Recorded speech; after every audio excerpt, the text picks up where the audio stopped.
Hey, what's been going on? I want to check in with you if that's okay. What's up? Am I in trouble? No, no. Just the pandemic is getting me down. I feel overwhelmed, anxious, and exhausted. I'm feeling some type of way, so I wanted to see how you're doing with school, friends, and everything that's changed over this year. I'm fine, Everything is good. Oh, it's good to hear. I just wanted to check in because sometimes we're struggling and might not even realize it. Like, I noticed that you've been up all night, eating less, hanging out with your friends less too. It's important that you know that I'm here for you. Yeah, whatever. When I tried to talk to you about stuff before, it seemed like you weren't really listening, or like you felt my issues were small. Like you said that because I don't have to pay bills and because I'm young, I don't have a reason to be depressed or anxious. And that just makes me not want to say anything.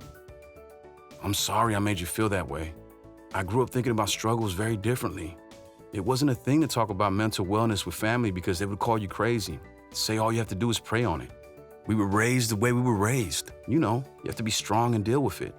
I thought, okay, you have to hide your feelings and ignore them. But I want to change now. I've learned more because that's not healthy for either of us. Well, okay. I guess I've had more anxiety and don't want to do much. I get what you're going through. I want to help you get through this tough time and learn how to listen and support you better. Okay, but I still feel like you don't get it. 'Cause you don't know what I'm going through. Sometimes my thoughts are just out of control and I can't focus on stuff. I don't even know why. You're right. I'm sorry. I want to understand where you're coming from. What's making you feel that way? I don't really want to talk with you about it right now. I don't want a whole lecture. You don't have to share everything with me. Maybe there's someone in your life you do feel comfortable talking to.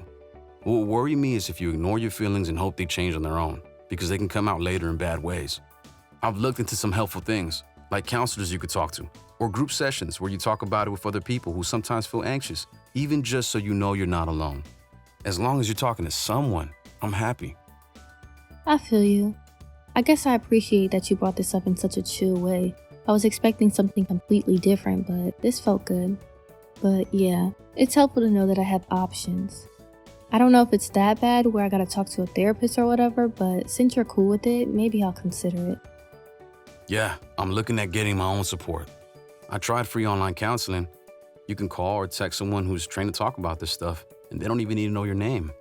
You can chat with them about whatever, but I want you to choose what works best for you. Yeah, okay. I think it would be dope to check in with you next week to see what I'm thinking, if you're down for it.